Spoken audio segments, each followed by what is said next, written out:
Well, now that our own Kansas City Mayor, Quentin Lucas, it has been reported, and he has confirmed that he is interested in welcoming illegal immigrants to Kansas City. Those in New York and Denver are, of course, you've had a slew of issues in those sanctuary cities.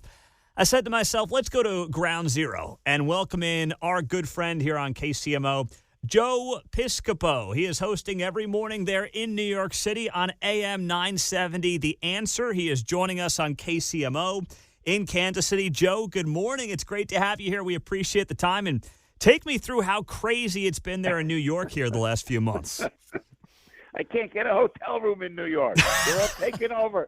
I can't even. You're kidding me. If I go to the hotels, they go, oh, sorry, closed down. It's for people who come into the country. Joe, sorry, but I'm an American citizen. No, sorry, too late, pal. Hey, listen, Pete, how are you, buddy? Good to talk to you. You know, first and foremost, I always say this, is that I'm the grandson of immigrants, and then you know what I'm talking about, and especially all the great Italian Americans, you know, out in Kansas City. So, and I think of that first. But when my grandparents came in, they didn't get a debit card, Pete. I don't know if you heard. They didn't get like health care. They didn't get hotel rooms. Rosario, come on in. Let me get a hotel room for you. Didn't happen. Just it didn't happen. You know, it was like, and I don't want to use the derogative term for Italians, but they were just prejudiced against, like you can't believe.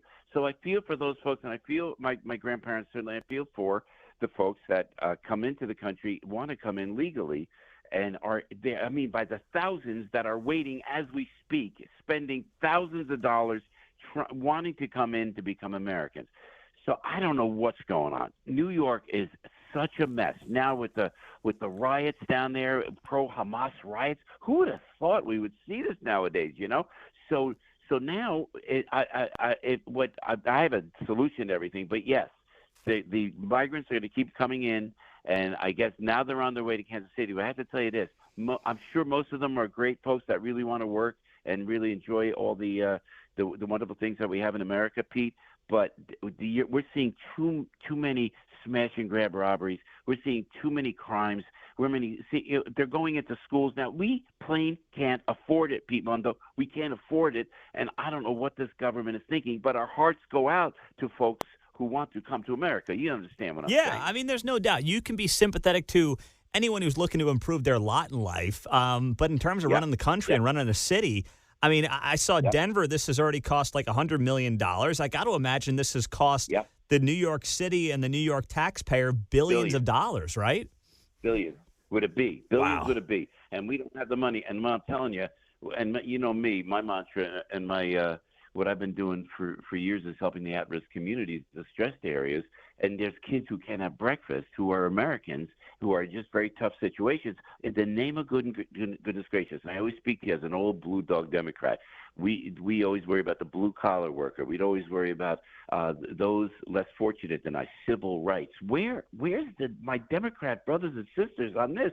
They're not, and I'm telling you, in Chicago, where you go to Chicago, it's like what's happening there. They're not even talking about helping the people in Chicago, and the people in Chicago are up in arms. This this mayor over there is out of hand, and it's happened. And when you know that the way left woke liberals, not that I hate them, but they're just a little misguided. Let me be kind about it. But all those folks in Denver and in Colorado, even they see the problem.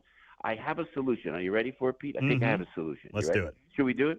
You got to get a place either in South America, Central America, or you got to get a place in Canada, someplace, and you got to have like a whole country where all the folks that want to come in to another country that are if they really are under duress and our lives are at risk and it's war torn, wherever it is, we should have a place for them to go. But see, we're tapped out here right now. We're tapped out. Who would have thought America is? But financially, we can't do it. And if you're going to bring people in who don't have to obey the laws, you're going to bring people in who are carrying the flag of another country. When my grandparents come here, they didn't carry the flag of Italy. They didn't say we want everybody to speak Italian. Now you all have to be Catholics, and now we're going to come to no. Everybody comes in here with their agenda. Elon, Omar, Rashida Tlaib. They want us to live like Somalia. That's the way it is. So let's stop for a moment. Let's be kind. And let's get a place maybe where they can go. Maybe we could all nations could join together, kind of like what Australia did. when they took everybody in. Isn't that how Australia started? They were prisoners. I'm not saying these folks are like prisoners, but we give them a place to go. I don't know, Belize. Belize is a nice place. Is that a good start, Pete? I don't know. It's a place to start there, Joe Piscopo. I am a proponent of that. I mean, something, man. It can't be New York, it can't be Denver, and it can't be Kansas City, because here's the thing, Joe, and you alluded to it there. Yeah. They are going to end up. You're going to end up with folks who are competing for jobs, for living space with the poor and the working poor. It's not the rich folks on on Fifth Avenue. It's not the people here on Ward Parkway in Kansas City. It's those who are getting crushed by the inflation of the moment and who are getting crushed the most by the economy, who are now going to get hurt by this. I know. Amen. It's ironic. Under a Democratic regime, we have the very, very rich and then the rest of us. And by the grace of God, the rest of us can exist, but it's the rest. You can't. I'm a single dad. I joked. I have a child at every exit in the state of New Jersey. So I mean, I got a lot of kids. But I want to be a dedicated father and take care of them. You can't get ahead with this. They're doing here. So that's exactly right. And you got to also worry about, and you and I, when we do the morning shows, I mean, 4 hours.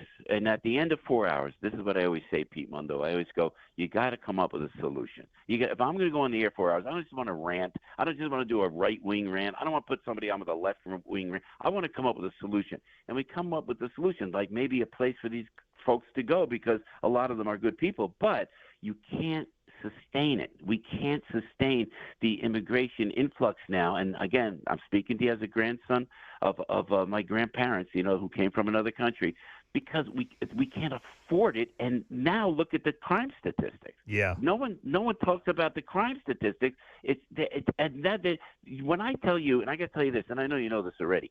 Chile, for example, they're flying in, and we always have Tom Holm and Chad Wolf, and we have the good fellow Mark Morgan, all the Homeland Security experts, and then they are flying in people from Chile, for example, and love Chile. God bless you, Chile. But they're flying people into over the border, not stopping at the border, 320,000 plus, and they're strategically placing them around the country. And the administration will not tell us who these people are, where they come from. Yeah. And then when Venezuela's jails are empty, and then when you see a 22% drop in the homicide rate in Venezuela, where are those illegal Venezuelans? And Venezuela is a beautiful country. I'm sure the people are beautiful. But they're unloading all the folks that should not be here, and you can't do it. You can't go to Kansas City with these folks. I got to tell you something. Your people got to stop it out there, man, because New York is a mess. I love New York.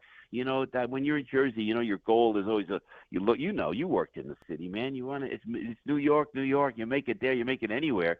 And I feel so bad we can't just get out of this.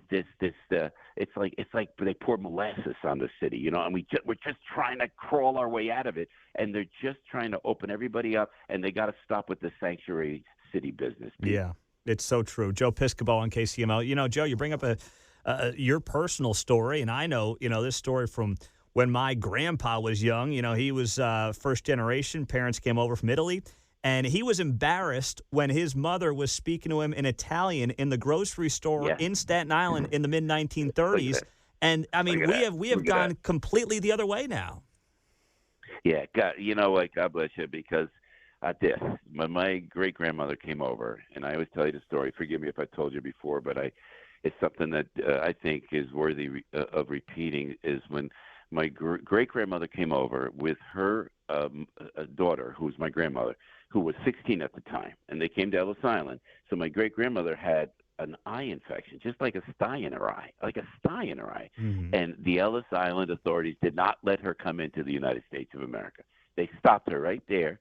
Now she's with a 16-year-old, so they had now people they knew in Newark, and in Staten Island as well, and they let my 16-year-old grandmother at the time come in, but my great-grandmother had to go back to Italy, never came back. They sent her back because she had a sty in her eye. Wow. Now, I think it's mandatory to have a communicable disease to get into America. I really do.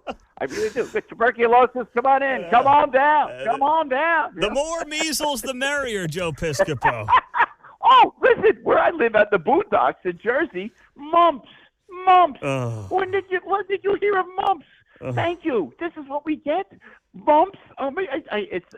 Listen, you and I. Listen. Being from a family that comes from another country, we understand immigration better than anybody. So don't tell us what we're thinking. Don't tell us that we're wrong, because we've seen it, we lived it. It's every family story around that Easter table, around that Christmas table. Every single holiday we talk about who came in, where did they come in. We go back to the homeland and visit the homeland. And I know how hard my people work to stay here, to be here, through prejudice. The largest mass lynching in the United States of America was in Orleans in 1891. It was of Italian Americans. It was Sicilian Americans that came in. They were accused of killing a police official. They did not, and still they lynched them. 11. Biggest mass lynching in America was of Italian Americans. So please don't lecture us on what we feel. We just know what's right. And you and I think, are speaking on behalf of, you put it, of the working poor. That right on the money. The people that are in Brooklyn, the people that are in Queens, the people that are working so hard. So, oh gosh, listen, that's why 4 hours on the radio, maybe it's not enough. Maybe we should do more, Pete. I don't know. Nah, four is plenty for me, Joe. Speak for yourself. He's Joe Piscopo. Every morning, AM 970, The Answer there in New York, giving us the perspective as Kansas City is potentially going to be welcoming some of the folks from New York. Joe, thank you for just shooting it straight, telling it like it is there, and hopefully the Kansas City officials are listening right now. Yeah, with love and respect. Everybody comes into the country, but it's a beautiful town out there. Shout out to all my Chief buddies and the late great Walter White and the great ambassadors over at the Chiefs, one of the great all-time sports organizations ever. But you know what? I'm just telling you, it's a friendly warning. You're right. Hopefully they are listening, and maybe they could take up my idea and. I don't know, take the folks somewhere else, because you can't sustain it, Pete Mundo. You can't sustain it, and it's just it'll break the bank. Trust me, I'm seeing it in New York firsthand, my friend. You're the man, Joe. Thanks for the time. We appreciate it. Keep up the great work, Pete. Send them my love from New York. Thanks, Pete. God bless, brother. Take care.